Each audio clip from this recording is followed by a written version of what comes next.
So blessings and welcome everyone to Adventures in ecoRelations. This is a monthly Zoom cast and where we explore the magic and the mystery that can happen with humans and nature elders. And my name is Danielea Castell, and I am a nature liaison, and I'm the host of the Listening Field. And the Listening Field is an online ceremonial experience that brings groups of humans and individuals together with nature elders. And in the private listening fields, people often want to consult with nature elders to help with decision making or personal support. And then I'm moving into the area of hosting group listening fields with organizations and businesses who are wanting to co-create with the nature elders that are involved in their businesses or their projects or their products. And today I'm very thrilled that we have with us Mary Getten, who is a naturalist as well as a nature communicator, retired animal communicator, and the author of Communicating with Orcas, the whale's perspective. And tonight, in addition to hearing about Mary's journey to where she is now, we're also going to be exploring the topic of telepathy in nature communication. So I'm going to bring Mary up with me here and spotlight her, and we will begin. So let me just deal with these slideshow things. All right, let's do this. So let's take a moment. I would like to, let's just take a moment. I want to play the bowl and we'll have a little settling in for us into this sacred topic. And as many of you know, we are just one day away from World Water Day, which is, I don't know about you, but it's such a soulful field across the planet when so many human beings are focused on their love for water and water's love for us. So let us begin.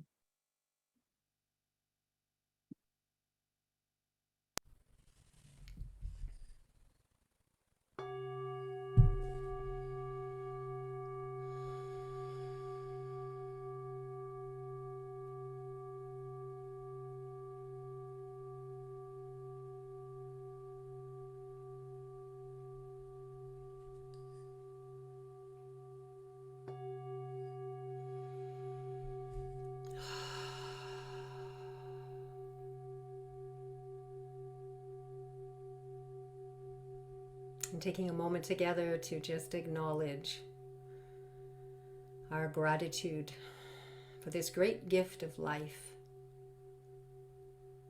our sacred breath, the beat of our hearts,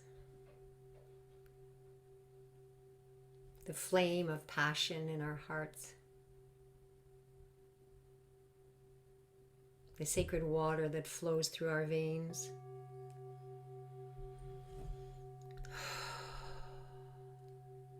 The beloved body temple we have, which allows our spirit to walk and jump and swim and touch and love each other. And allows us to relate to our fellow Earthians of all shapes and forms and intelligences. There's deep gratitude to all of the nature elders that we each know and love, for their love for us, their willingness to share their wisdom, for their play and their fun, and for how they are helping us evolve and how we are evolving together. Thank you, beloved relatives. Let's have fun. Yeah. All right. So, Mary, goodness. Good to be here. Thank you. Thank you. It's really wonderful to have you. The timing again was really perfect. I know you couldn't be with us last month, and this one being just the day after World Water Day, I didn't even make that connection because of our mutual love for water, and of course, this great journey that you were on in this period of time in your life with the beautiful cetaceans and the whales. So, I always like to start and just ask you, who were you as a child? Like, what were you like as a child, and specifically about your relationship with nature? Yeah. As a child, I spent a lot of time outside. I loved running around in the woods and climbing trees and um, being outside as much as possible. And when I was probably in junior high, it was my fondest desire to be Jane Goodall's assistant. That was when she was on the cover of National Geographic all the time. And I was like, that's what I want to do. That's what I want to do. Um, but, I also always wanted to be a vet or a forest ranger. So those were my three choices that I always had on my list. Wow, what great role models. That's what I was going to say about Jane Goodall. It's like, holy, what an amazing role model.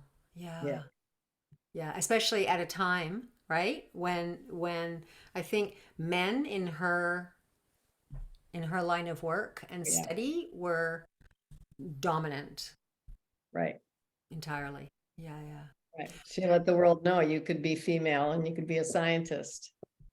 Yeah, beautiful, beautiful. And it's really interesting. You're like the third person I've had on here whose background either their background is in science or they come from parents or a parent who is a scientist. And I say that with surprise in my voice because I don't even relate to science. Like I'm a Well, feeler. I'm a right brain intuitive feeler. That's my superpower. So when I read science, I don't feel anything. And so information doesn't register as a value for me. So, but obviously I'm up for learning because you're the third guest who comes well, from I that. actually, I actually don't have a background in science. Oh, I wanted to become a whale researcher or a chimp researcher or something like that. But, honestly, I never had the money to get through school. And it was when I discovered telepathy and animal communication, I realized I didn't need a degree to do my own scientific research. So yeah. I'm a backdoor person. I'm I, not a front door through the degrees in science. I totally understand. I got both my hands up for that. My model is go direct and listen 360 because, like you, I was born a high level telepath, empath, and incarnator. So I've been given all of those gifts to be able to have full bodied communication with our nature elders. So, so tell me how it began then. So when did you start to make that shift into communication and Okay. Yeah. I had always wanted to work with animals, like I said. And in the mid 80s, I started volunteering at the Marine Mammal Center, which is a hospital for seals and sea lions in Sausalito, California, right outside of San Francisco. And oh my gosh, I just loved working with these animals. And it was it was difficult because you never knew what was really wrong with them. Sometimes you'd find a seal or a sea lion on the beach and you didn't know, has it eaten in the last 3 weeks or does it hurt somewhere or what's going on? And so it was in 1988, I ran into Penelope Smith, who's the grandmother of animal communication. And she told me she taught classes. And I thought, wow, if I could learn how to talk to the seals, I would be this incredible asset to the center because we could find out what was wrong. But that was 1988. That was kind of the dark ages for this. And I would say to the Wednesday night crew leader, this elephant seal has a stomach ache. And she'd be like, make that Wednesday night crew leader go away. They did not want to hear it, but I could hear it. I could hear what they had to say. But, you said you were born this way. And I have to say, I wasn't. I set out to study it. And I didn't even know really that it was possible until I met Penelope. And I was like, what are you doing? She said, I'm talking to these dogs. And I said, what?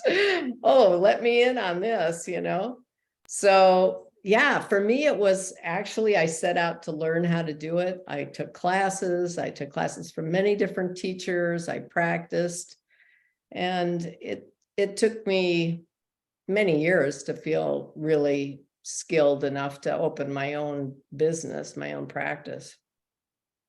I just wanted to pause for a moment and just really acknowledge, that phrase when we talk about we stand on the shoulders of others. And I have huge water coming up, and that's water giving me a thumbs up to say this. I think it was last year on P. Horsley's Conversations with Nature that I heard and watched the interview with Penelope Smith. Oh, great. And she is the grand dame.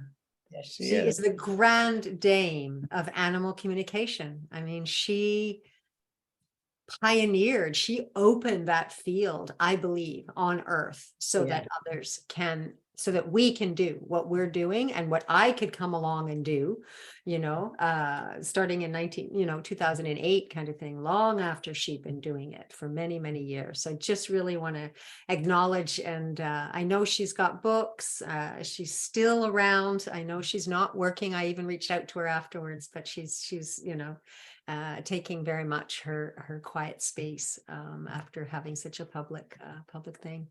So I'm curious, especially for people who might watch this who aren't already nature communicators. And I know that there's many, many people in the Zoom room with us right now. So I just want to acknowledge all of you and most of you who are nature communicators. And of course, we all have our own way of doing it. And there is no right or wrong way for any of us. And I'm curious, how would you say, like, which one of your senses opened up first for you, or what did you first start to notice? Because as we all know, there's about four major ways that telepathy can happen, right? And you can say more about that because you've taught this as well. And then I'm curious, which one started to kind of develop for you first? Yeah.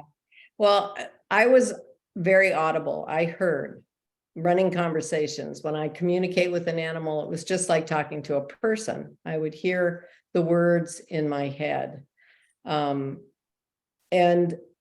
after a while, though, I started seeing mental pictures when I was talking to animals. And it kind of upset me because I thought I was losing my skill of hearing, but it was just that channel opening. And a lot of people don't hear, they see mental pictures. I think those are the two that is most common. Then there's feeling. You're a feeler. But those feelings, they can be emotional feelings or they can be physical feelings. And then there's just the intuitive sense of knowing, where you can't really say you heard it, saw it, felt it, but you just knew it. And they're all valid. The key to learning how to communicate telepathically is to understand how you get information and to trust that, and to not spend a lot of time wishing you had something else. But I started with hearing, then my inner vision opened up. And because I was doing consultations with people's pets, I really wanted to be able to feel what was going on in the animal's body. Because I would get a lot of calls about, why is he limping? The vet can't figure it out. And so I consciously practiced getting inside the animal's body, getting inside that viewpoint and actually feeling the body. So that was something I worked on, just by practicing. It's just a practice thing, really. We all have, there's these pathways in the brain for telepathy, and they're like this, and you start using them, and pretty soon they connect up and they're solid. But you have to go through the process of using them and really letting your neurons know that this is what I'm going to do now. I want to start communicating this way, and then it cooperates. Yeah, there's the willingness or the desire is what really can help us soften and slow down and open. It's curious, as I was listening to you, I was remembering my situation was a little bit weird in the sense that my skills were open to all humans. So I could hear what everybody was thinking. I could feel what they were feeling, but what they were saying and what they were doing didn't match. So I literally thought I was dropped on a planet in a world full of liars. Because everybody was most people that I was around weren't telling the truth. Yeah. So I turned away, and later I thought, oh my God, what a different experience I would have had if I'd been, born in a place where there were people who were living in alignment, right? That their inside was the same as their outside. And I think that for most empaths and high sensory people, autistic people as well, because I've worked with them as well, our trust is easily broken when there isn't integrity. It doesn't matter if we don't have to agree with what the content is, but it's that things about being aligned, right? And the truth inside and outside. And that's what causes the difficulty, I think, for us to be in the world. But just coming back, I want to just come back to the communication. And I'm curious if you've had this experience. One of the reasons that I'm aware that I have all of the senses is because in my journey of meeting, 50 plus nature elders of water, rock, and tree, different elders communicated with me in different ways. Yeah. So part of the journey always in getting to know each other was to discover what this elder's way of communicating was. And if it wasn't the same as the elder before, that I had to be a blank canvas and let them teach me how it is that they communicate and pick up on those cues. Did you find in your journey that similarly? Yeah, maybe not quite to that extent, but I would say that's a really good thing to remember, that not every being is going to communicate in the same way. And so you have to be open to getting the information however they extend it and however you receive it. And some beings are more in tune with each other, and some it's a little more difficult, just like with people. Yes. And I remember when I think we were talking recently, Mary has been involved with me. For those of you who don't know, I've had a recent opportunity for the listening field to be involved in a project involving water and aquatic species and a government organization. And this is the first case study. And so, learning how to frame the questions is one thing I know that we've talked about, that figuring out how to frame the question in a way that you're going to receive information that you can use. But I also remembered when you and I were talking, had our advance call for this project, I'd asked you about animal communication because I don't actually do it, or at least I've had no reason to flex that muscle. But you shared with me that in communicating with animals, you are often dealing with pragmatic or practical problems that also have practical solutions, which is quite different when we're dealing, for example, with trees or water. We're having conversations in consciousness that are often about consciousness, right? So I'd love to hear a little bit more about the animal piece and how that's. Well, I mean, I'm coming from the perspective of talking to thousands of clients with animals. And so they're calling for a reason. And usually there's some kind of a problem, it's either a behavior or health or death and dying. all kinds of things. But I have actually worked, I have worked on Orcas Island with an arborist there. When he would have a problem with a tree, he'd sometimes call me and say, hey, would you meet me over here? I want you to talk to this tree and see what it needs. He was just the greatest guy, older man. And so I would go out and we'd both sit there and talk to the tree and see what the tree needed. So it was a very practical application from his point of view. Yeah, sometimes it is, sometimes it's mystical, sometimes it's magical. But I come from a very grounded, problem-oriented sort of background, so. That's true. What you're pointing to is, of course, because our frequencies and our orientations in our own consciousness are unique, then the information that we access will. It's one of the reasons why with the listening field, I'm so drawn now as I'm moving more into more sort of intentional listenings to have a very diverse group of listeners so that we can receive information as varied as possible. Yeah. I think that's really, really important. Tell us about the shift from seals to whales, and we've also got some beautiful photos to show, so you let me know when you want us to see them, but tell us about this. Well, I spent like 4 years doing intensive work with seals and sea lions down in California, and I absolutely loved it. If you want to put a picture up, that would be fun, of the seals.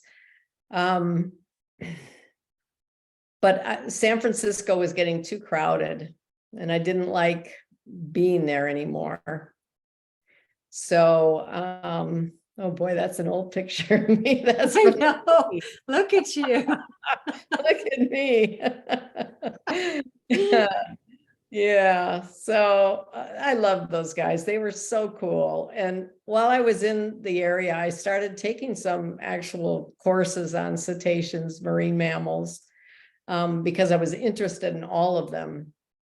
And I decided I didn't want to be in the city anymore. And so I went on a trek to find a new place to live. And I happened upon the San Juan Islands in Washington State. And once I got up there, I realized they had whales, they had seals, they had all kinds of critters. And there were a lot of places I could plug in up there. So I started working at the Whale Museum in Friday Harbor and in the research department, and started spending time out on the water with the whales. And I was very lucky the first year I was there. That's a gray whale. I got a job as a naturalist. And so I spent 10 years on the water leading whale and wildlife trips in the San Juans. And there was at the time, a local population of about 98 orcas. And the family we saw the most was J-Pod.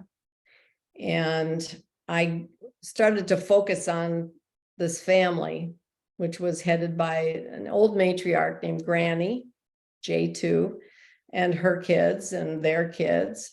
And so I really, started focusing on them because it was great. On a boat, I could tell people, oh, here's Granny, and there's her, her daughter and her granddaughter. And, so it was a lot of fun. And I wanted to talk to the whales. That was one of the reasons I started studying telepathy, was because I wanted to do whale research.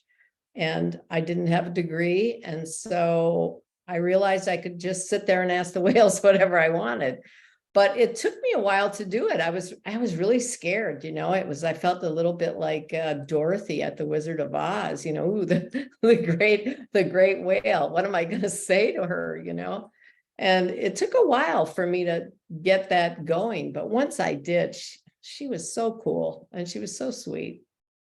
And I had been yelling out the window at her for years already, so she knew who I was. It wasn't a big surprise when I came in her head instead of in her ears, I just really wanted to say to everyone, I'm about halfway or 2/3 of the way through Mary's book. And I just would highly, highly recommend it. I'll put the link in the chat. You can find it on Amazon. And Communicating with Orcas from the whale's perspective. It's really sweet. And you know what I love about it, Mary, is I often talk about, you know, the spectrum in interbeing communication. And so on the one end of the spectrum is when a being speaks absolute directly to me. There's no filter, and every word they say like literally imprints themselves on my body. I could never forget it. And then there's I hear things telepathically, I feel things, I see things, I know things, etc. And my own human filter, I can feel when it's greater or lesser, right?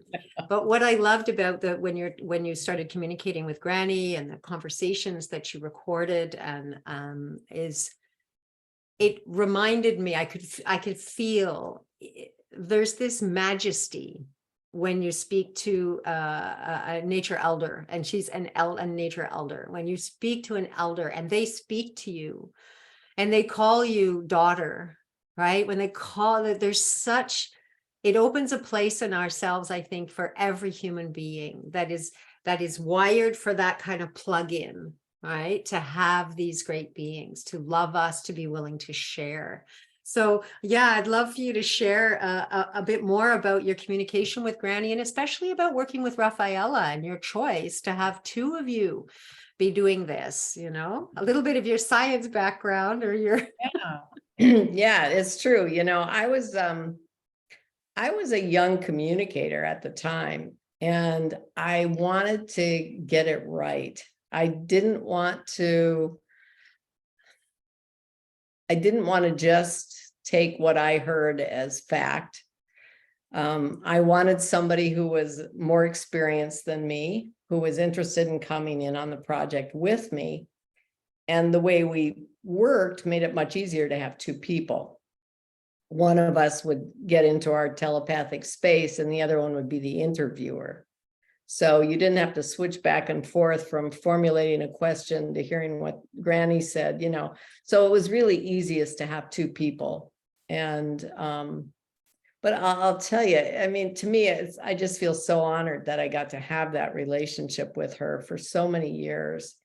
And you know, how tuned in she was to us as we were to her. Like, I'll give you a quick example. One day when we were working on the book, Rafaela and I were in the grocery store and we were looking at vegetables for dinner. And when we came back to sit down and start our conversations again, Granny said, what were all those colorful things you were looking at? And we were like, what? And she said, yeah, you know, I heard you call my name. So we were talking about her and she goes, oh, they're calling me. She tunes in, she sees through our eyes and she sees us in the grocery store. So we had to explain to her what a grocery store was. And she thought that was a fabulous idea. She was like, oh, wow, I like that. So, you know, we learned you have to be careful about what you're doing when you say things, because she was right there. She was ready to come in and see what we wanted at any time. That's really fascinating. I found a similar thing since we began opening up the listening field, that even if the minute we mention the name of an elder, they're pretty much there. I mean, I still retain the sort of the ritualized way of calling in so that we, you know, we create an intentional field together so they come in closer. But I think once you have that connection with a being, it's that, you know, it's like that thread is there. It's not broken. It's just not active at the moment. But as soon as you activate it, it's right there. Yeah. Very true. Very true. I like to say that, you know, once we make that heart bond, it just goes quiescent, right? If it's a line, it gets thin, but then when we feed it to give it breath or give it attention or love, then that communication line, it grows or it comes back. I haven't gotten to the end of the book yet. I just got to the point where I found out that who is maybe not coming back the next winter. So I don't know how the book ends, but I did skip ahead, and I read into that one chapter that's about whale spirituality. Yeah, I figured you would. Well, I wanted to, I'm sure other people would be really interested in this. Can you share with us, some of what you learned from her about that? Oh, just, one of the things that I so admire about the whales is that they live in the present moment.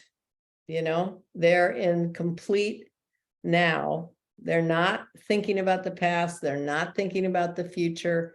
Many times I tried to get answers to questions about what if, and every time it was, we'll deal with it when it happens. We're here, we're now, we're in tune with the oneness. She talked a lot about past lives or other lifetimes. Granny was, she was funny. She said she'd lived like 362 lives as a whale. She said she'd never been a human. She never thought it was interesting. But after talking to us, it seemed more interesting, but she thought more I should become a whale. And I fully intend to heed her advice. As I fade out, I'm going to go whale. That is so great. And I was reading too, you had an opportunity to speak to her son. Oh, Ruffles. Yeah. Ruffles. And then of course he, like all beings, which we know, they all have different spirits, characters, and voices, right? And that's the gift. Yeah. Totally. And Granny was, she very much liked people. She'll talk to anybody here who wants to. You can look her up online. She has her own Facebook page. Just get a picture. You can talk to her. She will respond. But she had a daughter who was not interested in us at all. Not at all. She said, out of here. When she died, she said she was going to reconstitute as a planet or a star, I think she said. She wanted to really go far out. She was not interested in talking to humans. Go far out, shine big, be far out.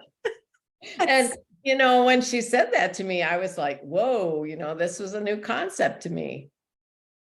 I hadn't considered that as a possibility in the 90s. Now I considered a possibility, but back then, the idea that I could become a star didn't cross my mind. I had to have a whale tell me that. I know. Love it. Yeah. So tell me, I know that you host monthly water meditations. Yes. And you always said, Granny suggested that I do this, and I knew who that was, but I didn't really know who that was. Now I know who that was from reading your book. So it has way more meaning. So how did that come about? And She didn't suggest it. She insisted. I had been doing like annual water events, and it was in 2014. She said, "No, you got to start doing this more often. We really need help, and the whales and the dolphins are doing everything they can to heal the oceans, but we can't do it alone." And she said, "I really want you to start something monthly." And so we have been doing it. We have not missed a single month since middle of 2014 when we started. And it's a really beautiful group of people dedicated.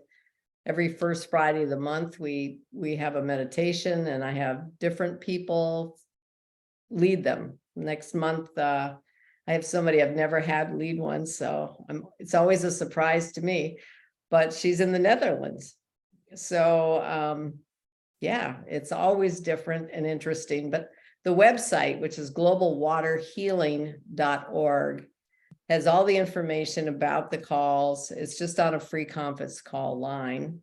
It has over 100 recorded meditations.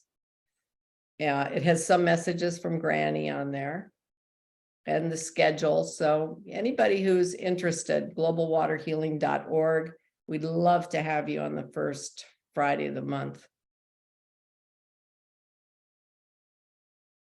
Just putting it in the chat here, and I had done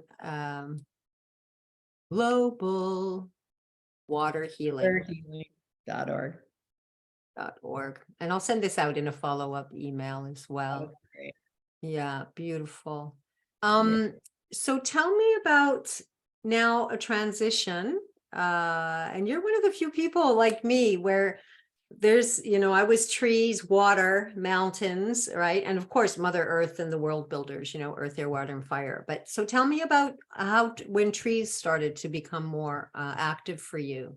Yeah. Well, I started teaching animal communication in like 1999. And I think it was only a year or two later that I started a nature communication class. So we would talk to trees and rocks and flowers and fairies. And then in 2001, I was invited to the first Fairy and Human Relations Congress to come and be a presenter about animal communication.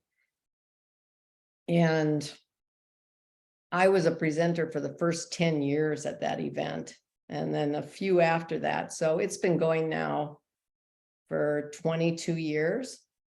And being immersed in that community really opened me up to communicating with, nature spirits, the subtle realms, the devas, the fairies. At the Fairy Congress, they're talking to dragons and all kinds of stuff. And over the years there, I didn't just teach animal communication. I remember one year I taught a class called The Devas of the Land that we were on. We spoke to them. I had a class on tree communication. And, so it varied what I was teaching there. But the more I started doing that kind of work through the Fairy Congress, the more I wanted to work with the trees. I started doing communicating with trees teleclasses. And yeah, I just love connecting with the trees. Can I tell you a quick little tree story? Yeah, please do. At the Fairy Congress, I'm sitting with this group. I'm teaching them how to connect with the trees. I send them all off to have a conversation with the tree and then come back and report in. And this guy came back and he was just like, he was so excited. And I said, okay, do you want to share? And he said, yeah, I have to. He said, I'm a firefighter. He said, I go out and I fight wildfires. So I went to this pine tree and I said to it, what's it like to have a fire? It must be terrible. And the tree said, oh, we love fires. It's so exciting. And he said, but don't some of your friends die? And the tree said, yeah, but more grow. And his whole world just went tilt.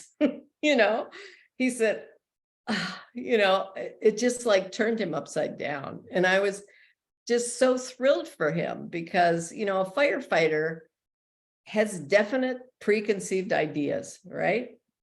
We all do about what a fire is, but he connected with a tree that said, oh no, fire is cool. We love it. And it just blew his mind. So That's actually, a beautiful example of, I'm sorry, complete your thought there because I'm going to. No, that's it. Yeah, really. Okay. It's just an example of when you open up and let the beings speak to you without thinking you already know what they're going to say.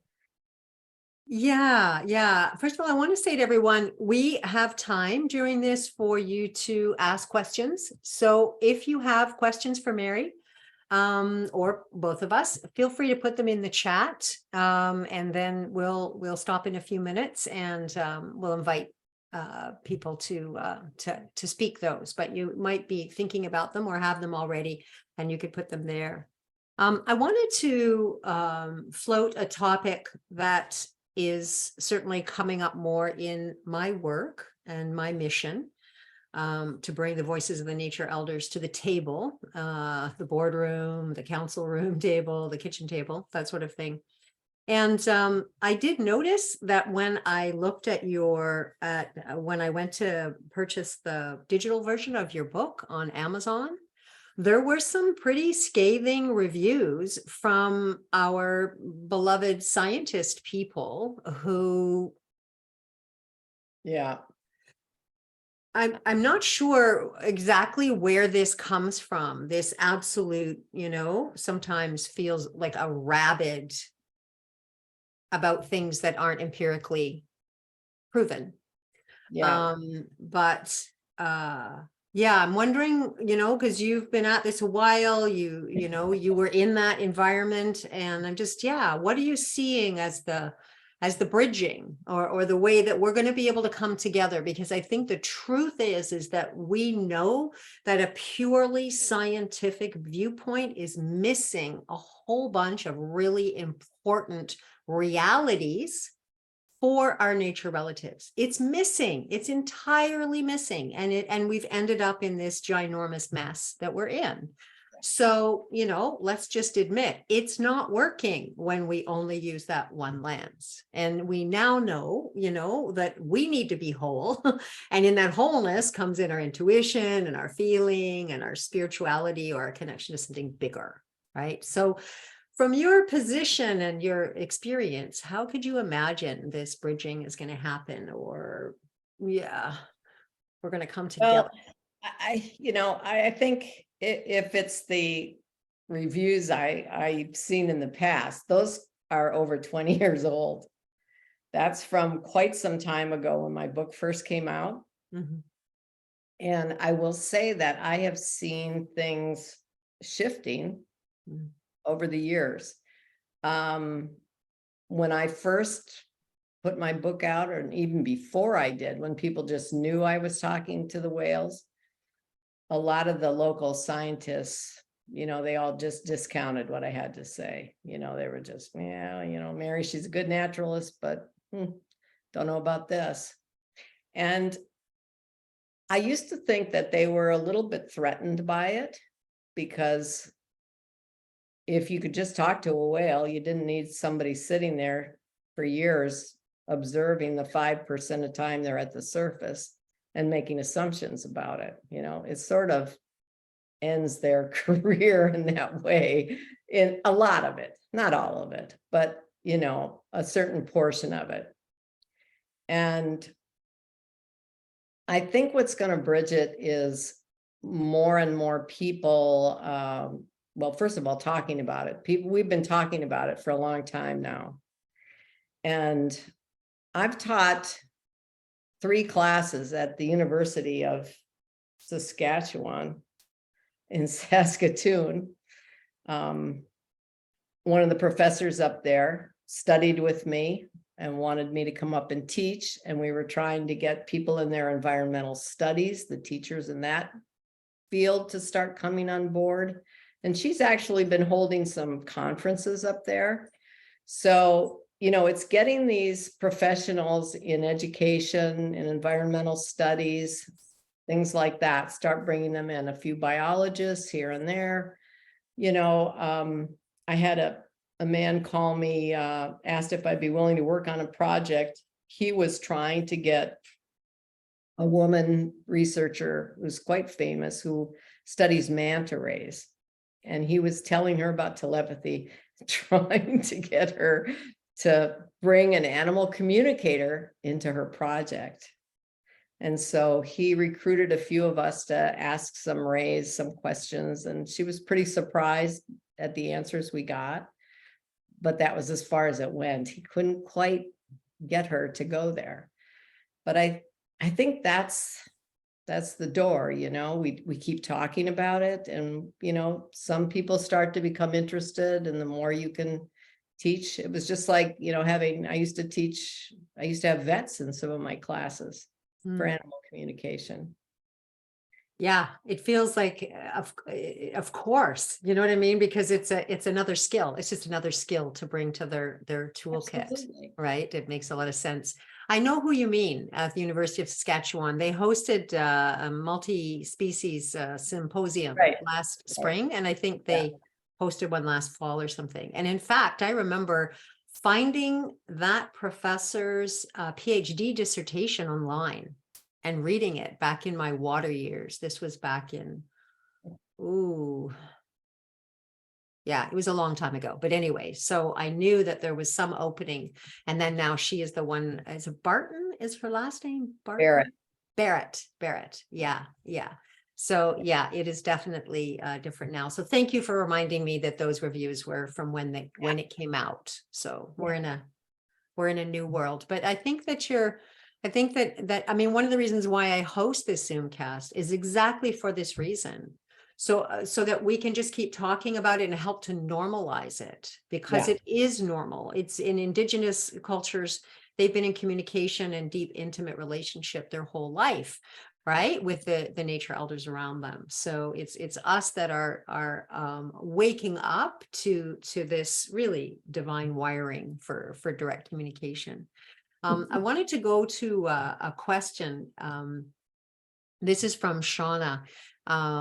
She's someone who comes often and was involved in the listing field a lot last year. And her question is, I find myself hesitating to develop communication because if the animal or nature elder is in pain and I can't do anything about their pain or situation, then I feel some fear about making that connection. Do you have any advice? Yeah, I do, because that's very common. I've had a lot of students be afraid to communicate because they're worried about that. One, I can say, not that many of them are really in a lot of pain. If they are, there's always something you can do. You can always talk to them. You can always send them love. You know, I haven't had many conversations, and I've talked to thousands of animals, and you know, sometimes they are in pain, but it's I've made sure I have good physical and energetic boundaries so I don't take it on myself. Mm. So here, I'll give you an example. A biodynamic farmer up in Canada called me once and said, "Can you talk to cows?" And I said, "I don't know. I'll give it a try." And she had a cow that had a calf, and since then had had diarrhea and was very unhappy and angry. And I talked to the cow, and she was very unhappy. She said, "They're going to take my baby away. I know they're going to take my baby away." So I listened to her, and I let her vent, and I let her dump, and I told her how sorry I was and how unenlightened people were. And I worked out a deal with the farmer that they wouldn't breed her anymore. So this would be the last time. And after the conversation, she felt a lot better, and she became nice again, and her gut settled down, and she was okay. So, you know, I could look at that situation and say, there's nothing I can do here, but you can always listen. You can always send them love. You can always give empathy. Same thing. People used to say to me, I'm sure you can't go to a zoo. Well, I can. I go in, I choose who I'm going to speak to. I don't walk in wide open listening to everything. But if I find an animal that's unhappy, I will stop. I will listen to it. I will tell it what a great service it's doing for its kind. Thank it, you know, and let it know that its sacrifice isn't, you know, not for nothing. So there's always something you can do. Yeah, thank you. I would just say too, just You know, I did water pilgrimages every single year for 7 years. Like a different body of water would call me, and I would go to wherever they lived, and they would teach me, and et cetera. And in the second year, it was actually my own river, Fraser, who told me to go to the Athabasca River next door in Alberta and see what I could do for them. And I was guided to go to the headwaters in Jasper National Park, where she was the most pristine and the most powerful. She's a warrior river energy, like just astonishing. But then I went up to the tar sands. And if anybody here has actually been to the tar sands in Alberta, it is literally like Mordor in Lord of the Rings. It is exactly like that. And it smells like something you have never smelt before. And, you know, again, people were like warning me, don't go, for someone with my particular sensitivity. But it was really interesting because I stepped outside my car and I stood there and I smelt and I felt and I heard, because they've got pop guns going on off every 10 seconds. There's a pop gun on the tailing pond, because if a bird lands on it, they'll die immediately. The byproduct from the processing is so toxic. But I actually didn't crumple or fall. What came out of my mouth was, this is the price of me driving a car.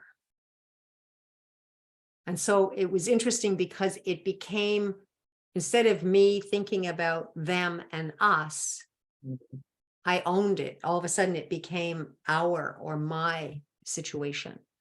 And I'm not sure why I was called to say that, because that wasn't even the one that I wanted to say.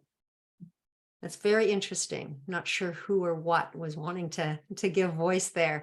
But I think, Shauna, the other thing I just wanted to say to you is that 90% of the time when I've connected with a nature elder, if I've perceived there's something going on with them, their viewpoint is completely different than ours. They don't have this judgment or we're burning, we're burning the forest, you know, all these meanings that we make that with what goes on in their world. That's not often the way they see it. Right. So being open to serve in whatever way we can when we make that connection can actually also open the field for what for them to share that wisdom. Yeah. That's good. So I have a question from Hillary. Mary, could you share what you envision is the future of this type of communication over the next 5 years? 5 years. Well, I was hoping you'd go 50.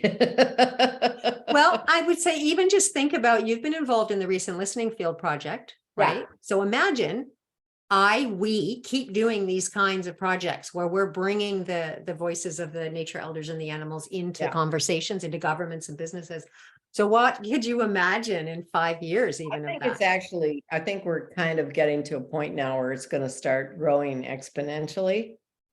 You know, I've seen so much of it change in the last 30 years, 35 years, 40, is it 40 years, almost 40 years now. But yeah, it's commonplace. You know, when I first started doing animal communication, no one had even heard of it. So I was like very strange. And, then I started, mentioning it in places, and people would start saying, oh, my sister used one of those, or, oh, what's that? I was interested. Now everybody's heard of it. And there are thousands of people working in this field professionally, more so with animals. But I think, as we do these projects where we're talking to trees and water and other nature elders, more and more people hear about it. The Fairy Congress. I can't tell you how many people I've told about the Fairy Congress, and, it's getting to be a lot easier. People have heard about talking to the subtle realms more. And so the piece that's important though, is that we all talk about it. It has to become every day. And I know years ago anyway, people used to be very afraid. People who came to my classes, they were like, oh, I can't tell anyone because they'll think I'm crazy. And I said, the person you're afraid to tell is probably thinking the exact same thing. Yeah. Well, you just Yeah. say it. And so what? So what if somebody thinks you're crazy? My theory was people have to hear something 10 times to take it in fully. Mm. And if I'm the first time, good. The next time they hear it, they're going to say, oh, I've heard that before, and by the 10th time, it becomes normal. So we just need to keep talking about it, and we need to keep putting it out there. And whenever we get an opportunity to work with professors and scientists and governments and corporations, we walk in and we do it just like it's the most normal thing on earth. Yeah, yeah, beautiful. I have another question here from someone. I'm just checking the time. We have a couple of minutes. And then I want to make sure we show the picture of the tree elder, because yeah, that relates to something I want to share at the very end. So Karen says, what kind of topics do trees like to talk about? Do they sound or feel different for you than communicating with animals? And have you gone inside the body of a tree to experience their viewpoint? Yeah, yes. Trees, I won't say they're different. I find all beings to be individuals, whether it's a whale or a cat or a dog or a tree.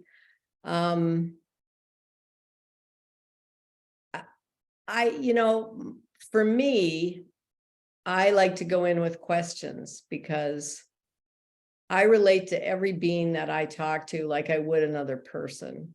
So I don't often walk up to a tree and say, tell me something, because I wouldn't do that to a person, so I would go up and I might ask them something about, something about their life or something about something they need or something they've seen.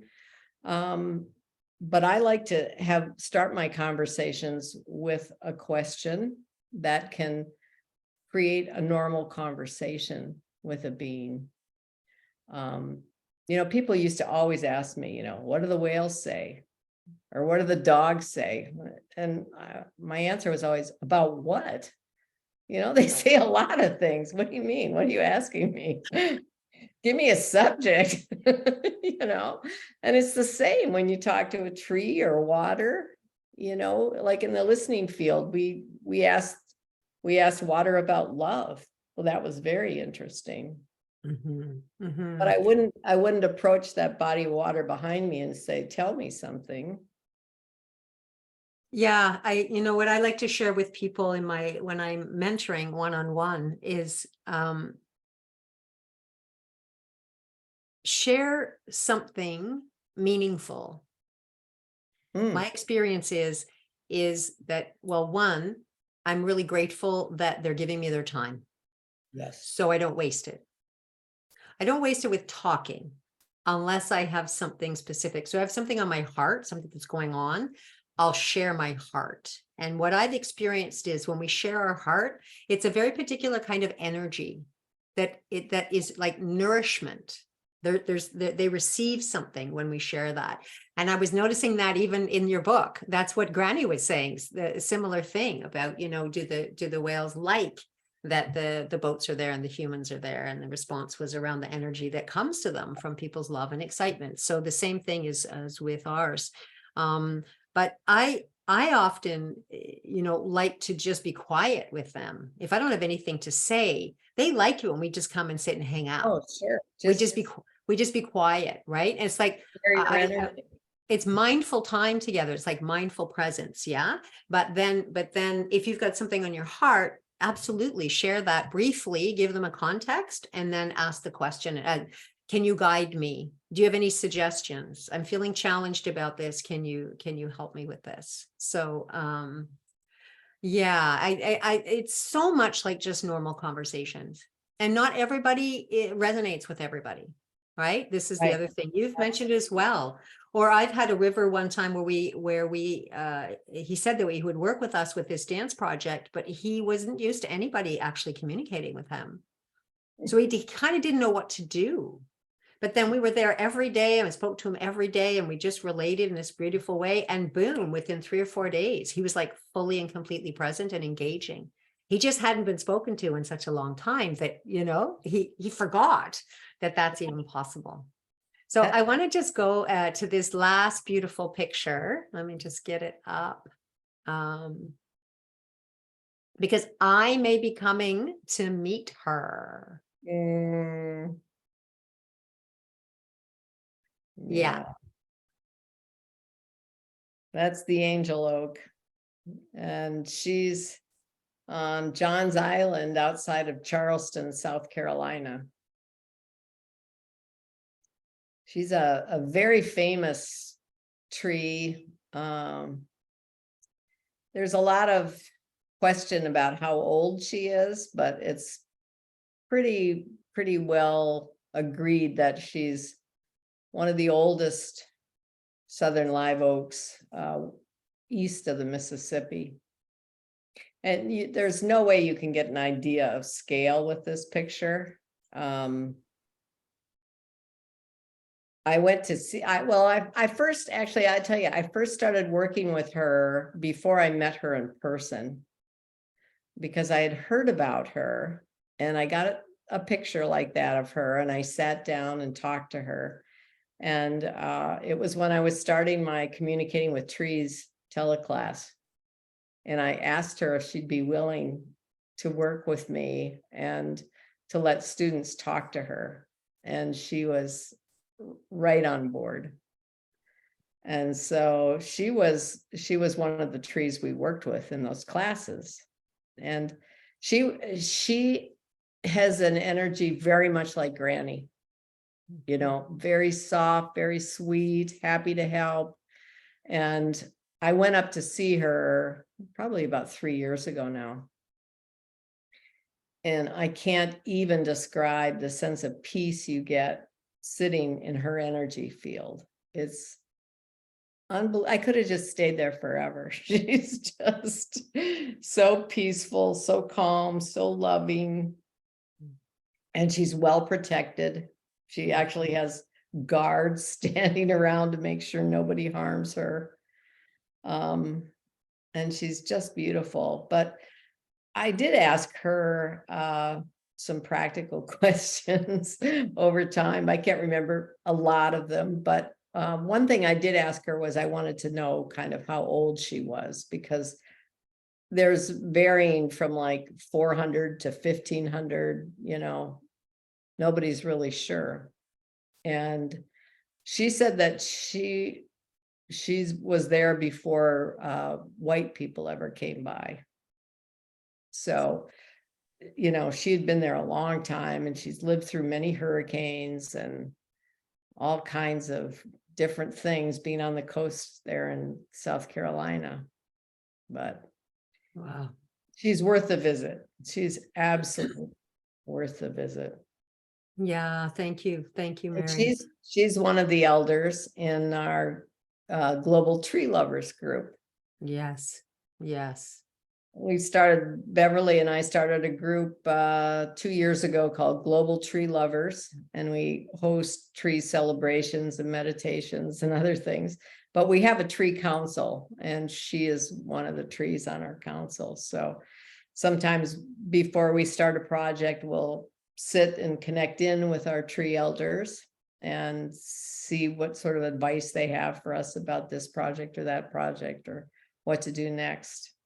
So we're very blessed to have the angel oak on our side, on our team. Yeah. And I'm being called out on a big tree tour. I'm going to be leaving from the West Coast, going all the way to the East Coast. And I'm feeling called down into the States. I want to meet the sequoias in Southeastern California. And if I come down the Eastern Seaboard, then I feel like I'm going to come and meet her in person. So.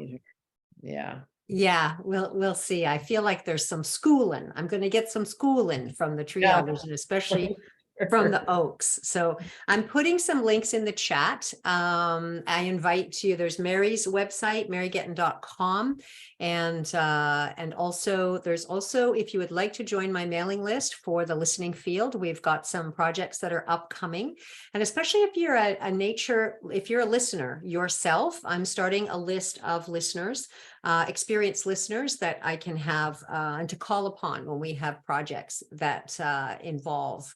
And you'll of course share which kind of relatives that you listen to, whether it's animals or trees or water or all three, because I can imagine that projects are going to be requiring quite a few different kinds.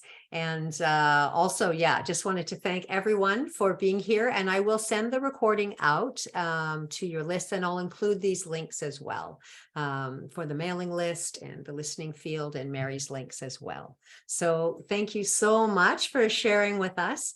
And next month, I don't have the guest set yet, it's always the fourth Thursday of the month. And Pam Turson is wonderful for bringing people to me. And if you know anyone else who would be a really great guest for Adventures in ecoRelations, again, just drop me an email or a message through that mailing list link, and we'll be in touch. Yeah, and I just want to say I highly recommend doing these listening fields. It's so much fun. It's so deep.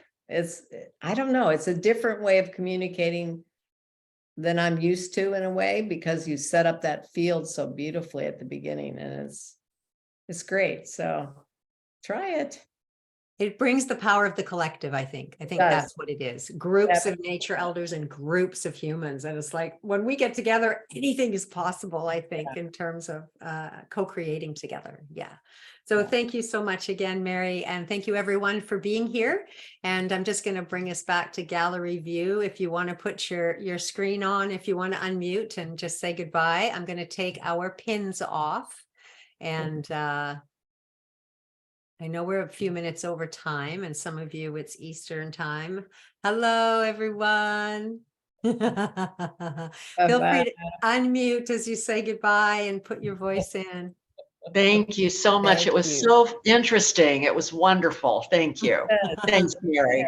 Thank you. Thank you so much. Thank you. Thank you. Bye-bye. Good to see all of you.